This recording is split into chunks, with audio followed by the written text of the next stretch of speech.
Because I have been moving. Speaking of moving, I was setting up my sound system yesterday, and I decided to be lazy, and I had really good cable management in my old apartment. So I proceeded just to tape down the ends of all the cables to the desk, and I just moved. I moved the desk with the cables attached. So I come back to my new apartment, and I'm hooking up the receiver, which connects to all the speakers, and apparently something happened to the wiring in the move, and the receiver burst into flames. So I started a fire on the first day in my new apartment. Everything is fine. The only thing that was damaged was the receiver, but I mean, it was a good receiver. I was a little annoyed that, fire, that'll get you going. So just my little nugget of information and stress for you all. Okay, we got a few things to do. One, I just want to talk about this 15-minute chart on Bitcoin, because holy hell, have you ever seen such an accurate trend definition? It's a little stupid, right? You have 1 test, 2 tests, 3 tests, 4 tests, 5 tests, 6 tests, 7 tests, 8 tests. Right? It's almost to the dollar on each of these. It's ridiculous just how incredibly accurate this is. And guess what the swing high is? Guess what the swing high is? 3.2 standard deviation of that trend. It's ridiculous. It is absolutely ridiculous. I'm a little upset that I haven't had access to my trading tools these last few days because, I mean, come on. It's really, really how it is. We might be entering mean reversion now, by the way. This could be turning bearish, and I will point out why. Right. So as long as we're outside this 3.2 standard deviation, we have defined a trend. We are closing inside said pivot right here. So if we do see another like 1 or 2 candle closes that are just either sideways or down, I am going to be inclined to go for a short, and optimal short is going to be off of 11,417 roughly, or 11,400, let's say, right? Because this here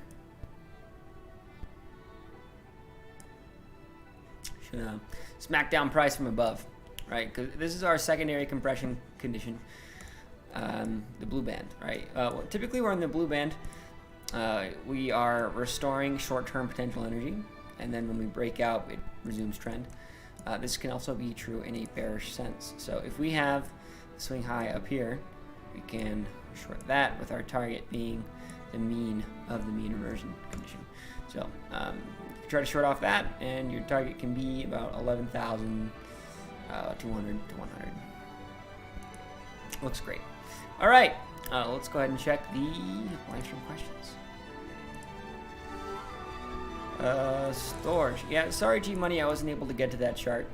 Looks like it did break out. We can go over why it happened, though. STORJBTC.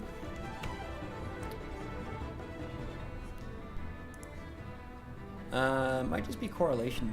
Bitcoin. Oh no, that's gorgeous, dude. That is just gorgeous. All right, so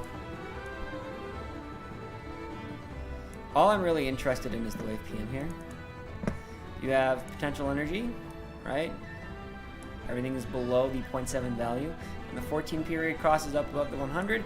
That is trend. So as soon as this cross happens on this here candle, guess what happens? On this here candle, trend resumes to the upside because there is positive weighting on the CCI with high potential energy and implied direction. So what happens? You get trend. It's a great chart. I love it. You can define trend on a lower time frame. However, that trend is currently at 49.45, so there's no safe way to end the visit this time.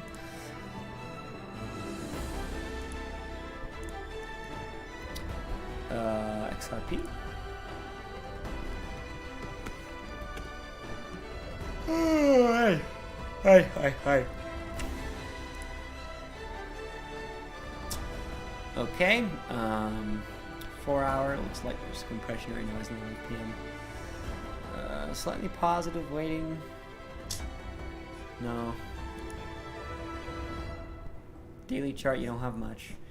All I'm seeing right here is you have this expansion, which generated this mean inversion condition, which therefore completed, and now you're entering short-term compression, so sideways.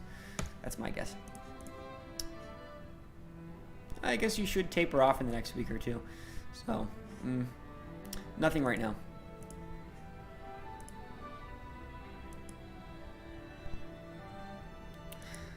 Anything else? I'll check comments over here. There are no comments over here. All right, this is a super quiet live stream. I will be going back to my regular schedule. Oh, today's Saturday? I thought it was Wednesday. Jesus Christ. I'm out of it, dude. Okay, so I will be streaming Monday. All right, 2:30 p.m. Been a pleasure. Silver, please. Alrighty. Goodness. Daily is in quite the trend. Looks like it's maxed out right here, so 4 hour. Yeah, we can't define bullish MR, which is interesting. This is really cool, by the way. I'll point out one. We have a bullish trend here, right? You activate mean inversion condition here, and then you enter your short-term compression, which restores potential energy to the shorter time frames. That means that we had our significant trend, and now this short-term compression means we are aligned for expansion in either direction. However, because this is a bearish MR condition, it is implied that it will be downward expansion. So what happens over here for a 14 period, crossing up above the 100 and therefore up above 0.7, everything is expanding in the same direction. All the CCI periods are weighted in the same direction. What happens on this candle? We see trending mean inversion. It is beautiful. So this trend is significant enough to form its own mean inversion condition, which we play here. And guess what I just talked about on Bitcoin, guys, right? So we activate the MR condition, and then we wait for the swing low on the 1.25 of the secondary compression condition, CLCP, and then it bounces off the lower edge of that, and now we are seeing trending mean inversion. I mean, it is gorgeous. If there was a textbook on this information, this would be textbook. It is beautiful. Let's try the 1 hour, see if we can define a trend pivot for these lower time frame moves. Because if this is trend, then perhaps we will get a trend pivot. We do have a trend pivot. Beautiful. Okay, trend pivot's kind of far away at 24. Unfortunately, there's no safe way to enter the bullish mean inversion condition at this time.